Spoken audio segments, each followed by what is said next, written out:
Welcome to Spiro's Paranormal Podcast. I'm Lisa Bryan. And I'm Becky Green. And tonight we're going to be talking about how ghosts communicate. So this is a really interesting subject. I'm really excited to talk to you guys about it. They actually communicate in lots of different ways. We've had lots of different experiences. What are some of the things that we've had happen to us, Becky? So what an EVP is an electronic voice phenomena, and it's when we are able to hear a spirit speak to us either through means of a recorder or with our own ears. So it's actually really cool. We've had a lot of really neat ones, and you've caught a lot of cool ones yourself. Do you want to share that? Absolutely. One of my favorites was at the Amerigo warehouse. This is a building on 1st Street in Pocatello. And it's kind of been used right now as storage. Amerigo stores signs and different things within the building. And we had an opportunity to do the investigation there. Now, this night we had a group of all-females investigators that were downstairs investigating. And we do that quite often. As you'll hear, we do a lot of gender-based kind of investigating and have different things happen based on gender. And this particular evening, at this time, we were doing an all-female investigation. We were downstairs and kind of just moving throughout the basement area. But what was interesting is as we were walking, we found ourselves kind of moving into this circle as investigators. And we would kind of look at each other and go, well, that's kind of strange. Why are we doing that? And so then we'd move apart from each other and kind of move into different areas of the room. And then little by little, we would find ourselves just gravitating to each other, but creating a circle, as if something was in the middle of that circle. And we kind of laughed about it a lot and kind of thought, wow, this is kind of a strange thing happening. And then later, after we went back and we were doing a review on our equipment, we did capture an EVP. And in that EVP, you can hear a little girl. And I asked the question, how long have you been here? And you can hear this little girl's voice come on and say, I've always been here.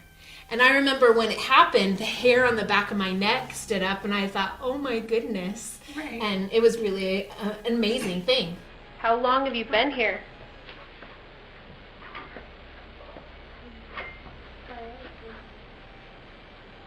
Right, so she answered your question directly. Absolutely. So that's really cool that you can ask a question and they get it directly. And I think we've had that happen a few times. Absolutely. In our group. Whereas other times we catch just conversations of their own that we aren't really even a part of, or you know what I mean. Right. Another example of exactly that, myself and John, we were walking in Virginia City, and we actually walked into a building and started doing an EVP session. And part of the thing that you do with an EVP session is you really want to talk and kind of have almost a conversation, maybe ask some questions, and hope that something responds to you. That's right. What you really want, is that response back to you. Right. But in this case, exactly what you're saying, we did capture something, but it was not directly responding to us, but we could still hear it. When we went back to review, we heard a little girl, which sounds like playing with a dog. And you can hear her almost like a singing kind of voice. And she starts saying, Fifi, I'm over here, Fifi, I've got the ball. Hello, if anybody's in here, I'd like to invite you to try to make contact with us. In my hand I hold a device that records sound, voices. And it was such an experience to be able to hear that voice. And you can actually hear us continue to ask questions. You can tell we don't hear anything at the time, but when we go back and hear it, you can hear us definitely talking, but you can hear her. And the crazy thing is she's just as loud on the recorder as we are. Right. And I thought that was a really amazing piece of evidence to capture. And that was captured during the middle of the day. It wasn't even nighttime. So that happened during the daytime, just walking around in the city. Yeah, well, and it's interesting that it happened during the day and it was a little girl playing with her dog. Like, what did she do when she was alive? Probably was outside playing with her dog. So it's really cool that, I mean, she's just living her life going on and she's just playing with her dog, and we happened to catch that on recording. And we happen to do that all the time. Right. It was almost like a moment of her life got captured on our recorder. Yeah. And it was very interesting. When we went back to do the history of that building, we found out that it was a blacksmith shop and that he had small children and they were female. They were all little girls. Oh, and wow. so it's kind of a cool correlation to be able to almost get a little snippet of a history happening even though you weren't there at that time. Yeah, well, that's really cool. That's one of the things I love doing about this and the EVPs that we catch, is because I like that we incorporate the history of whatever building we're in or wherever we're at into what we do. And so when we catch something like that and then we know the backstory, it's really cool to put it all together and be able to capture that moment in history or whatever. And it's really cool to be able to have the opportunity to do that. And Right. we've had plenty of buildings where we've caught conversations between, or, us being there creates conversations between things that Right. spark up maybe some of the history of it too. Like you've had it on again, I may have been that same trip with John where you caught the voice. So that was in Virginia City as well. We didn't have it actually respond to us during that time, but there were 2 voices that came on to our recorders. Again, we were in a building, we were talking, kind of asking questions. So you can still hear us talking, but 2 female voices come on, and they're actually having a conversation between the 2 of them. And so that's very interesting. One is saying, I can't hide or protect you. And the other one says, but I won't leave you alone because we're a team. And then the other one comes on and says, yes, a big team. We'll be here very briefly. So it really makes you ponder what may have been happening at that moment for them to be responding like that and to be talking like that. And for us to get just that little bit of information from them and from that recording. What message is that giving to us today? It's weird, is it? Because it makes you think, is that happening because they see you coming and they're like, oh, I can't protect you from whoever these guys are? Or if it is something from the past that they're hiding from, that happened when they were living. Absolutely. Like, it kind of reminds me of an experience that we had at an investigation here in town at the Hotel Yellowstone. When we went back and we didn't really hear anything, but we went back and we heard on the recorder, they're coming, hide, they're coming. And that makes you think, in my opinion, I took that as they saw us coming or sensed us coming and they hid. But it's interesting to kind of go back and think, what were those little girls hiding from, or Right, exactly. So, and what were the people in the Yellowstone hiding from? And right. It's interesting to hear spirits talk about hiding, because to us, in our way of thinking, we would never think of them hiding because we feel like they're already kind of unseen and unknown. And so it's a strange concept to think about a spirit hiding from us. Yeah. And so it's pretty interesting when some of that evidence comes up and we hear some of those words that maybe they are fearful of us and are hiding from us. Yeah, because you hear so many people say, oh, I'm afraid of ghosts, I'm afraid of ghosts, but maybe they're just as afraid of us as we are, or some of us are of them. Like, I think it can go both ways, and maybe we're hiding from a ghost and maybe they're hiding from us. It's a different perspective and a way to look at it, and it's really cool to be able to get these voices to try to put that all together and see what it means or what we can make of it. So it explains a lot in some sense, but then it also makes you ask a lot more questions and really dig deep into the histories of the area and try to you become like a detective to try to figure out some of these things when you have certain experiences, and it's very interesting when we get evidence. It's one of my favorite things. Sometimes when we are doing an investigation, we don't actually even get it on an EVP. Sometimes we actually hear them speaking directly to us with our ears. We've had experiences where, for example, we were in Pocatello High School and we were in the auditorium and we were asking questions. We were kind of sitting on the stage and just asking questions generically out into what would have been an audience. Of course, nobody was there. Right. But then all of us heard the answer come directly back to us. And I always remember we had get some guests with us that were on that investigation, and they didn't go back with us for a long time because I think it kind of freaked them out to have an answer come from, it seemed like the middle of nowhere, out of the seats, when they knew nobody was there. So that's pretty interesting. And you didn't catch it on your... And it was not on the recorder. That's so cool. And so I don't think I was there for that one. Yeah, to hear something audibly is pretty interesting. But that's not the only sounds, or not just the voice. I mean, we've had other things come on the recorders or heard audibly. What other kind of things have you experienced? The majority of the things that I've experienced, definitely that I've heard with my own ear, has to be footsteps.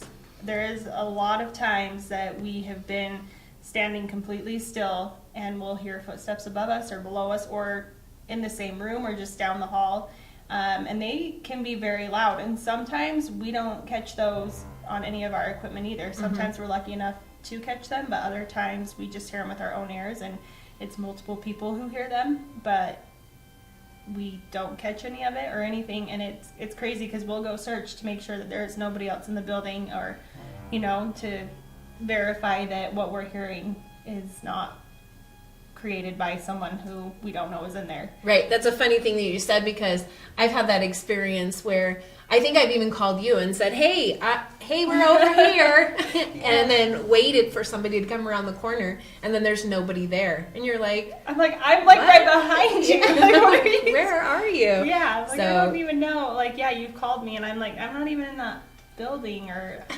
I'm standing right behind you, or something. It's crazy because they've been loud, really loud.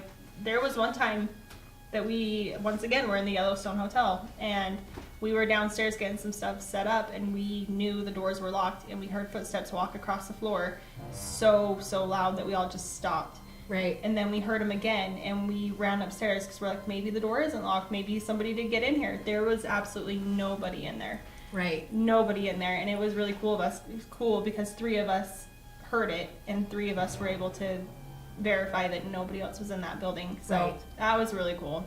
Another way that we've had experiences getting communication from ghosts is touching. Yes.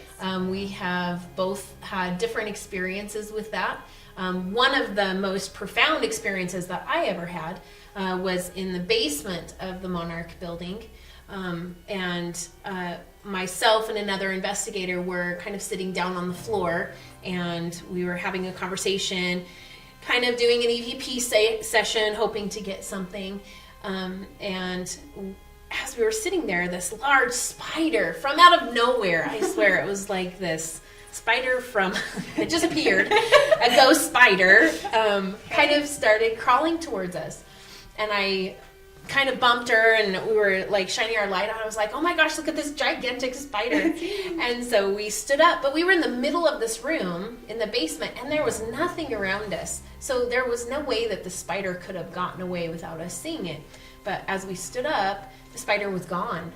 And we started laughing because I'm like, oh my gosh, it crawled up your pant leg. And so we're looking in her pants, trying to make sure the spider hadn't crawled in there. Right. And at the time we were bent over, something grabbed a hold of me and pulled me backwards. And it was so strong, and I remember just my whole body going backwards. And at the same time that happened, there was a kind of a cabinet over in the corner, and the doors just slammed shut all at the same time. And I remember just this instant, oh my goodness. And it's the one and only time I've ever screamed on an investigation, because I was so startled from that sudden just impact. And I felt like somebody had grabbed me and just pulled my whole body backwards. And so that was a pretty, very, very crazy experience for me, with this sudden kind of physical touching from something that I couldn't see. Right. Well, it's even when somebody living does that to you, absolutely, it freaks you out. So when it's somebody you can't see, yeah, I would have probably screamed if I was in that situation Exactly. too. But yeah, that's really interesting that you bring that up, because I mean, I know a lot of investigators, probably not as extreme as yours, but a lot of our investigators have had the feeling of their hair being pulled or somebody tickling the back of their neck. And I know that I've had that sensation before where I felt like somebody has pulled my hair or been tickling my neck. And I didn't feel this one, but once again, in the Office Bar and Grill, one of my favorite buildings, I was walking upstairs with a few fellow investigators, and we were talking, and all of a sudden somebody looks at me and goes, "Hey, did Brett touch your leg right there?" And I was like, "What?" And I looked down and I was like, "No, I can guarantee you he did not touch me right there." And it was a definite handprint on my leg that I didn't do, because the angle and the way it was is not something that I would have done. And I'm pretty sure if I was touched there by a human, I would have known. But, you know, and I didn't feel it at the time, but it did leave a prominent hand mark on my leg. And we've definitely seen that on other people before as well. And so, yeah, they can leave some physical evidence of being there or touching you or pulling you or whatever else. Another kind of way that they can touch you that sometimes scares people a little bit is scratching. Right. We have both been scratched before. My experience was at BJ's Bayou, and I was heading into a bathroom, and this is in Roberts, Idaho, and inside the bathroom it said there is a female ghost in there that doesn't like men, and so I was like, "Oh, I'll go in there. You know, I'm not afraid. You know, I'll go in there. I'll take her on." Well, I got to the doorway of the bathroom, and have you ever had that experience? I'm sure you have, that you know that somebody is there. The lights might be out, but you know somebody's in the room with you, even though you can't see them. Sensation of being watched. Exactly. Yeah. And so I really felt like, oh, you know, somebody is here with us. And as I tried to go into the bathroom, it felt like she walked up and was face to face with me. And I couldn't go any further. I couldn't even cross into the bathroom. Yeah, She wouldn't let me in. The more I tried, I felt like really a lot of anxiety, and my heart started pounding, and I could feel like the breath on my cheeks, and I knew in my conscious mind that there wasn't anything there, but I could not pass that point. And it got so intense that we had to actually turn around and just leave. We couldn't even go any further, myself and the other investigator that was with me. And when we walked back down the hallway, as soon as we passed through the hallway, it all went away. And my heart went back to normal, everything, my breathing, it was totally fine, as if nothing had happened. Wow. And it was a really intense moment for me. Well, throughout the night, my arms started to hurt, and it was a cold night. It was during the winter when we were doing this investigation, so I had on a long sweatshirt and then a jacket, and so several layers, and my arms started to hurt, and I looked, and I had a long scratch on the bottom of my arm. And one of the things that people do ask us is, when you do get scratched or you do think, are you scared? Is it mean? Is it evil? And I have never had an experience like that. My experience with that was, I am letting you know I don't want you to be in my space, but you're not listening, so I have to take my communication a little bit further so that you understand that I don't want you to be here because you're invading my space. And so that's kind of how I felt about that. And all the other experiences I've had as well, I felt very much like we're just in their space and they don't want us to be there. We are going to wrap this up now. Thanks for listening. I'm Becky Green. And I'm Lisa Bryan. And check us out at SPIRO-Paranormal.com on our website. Thanks so much. Bye. Bye.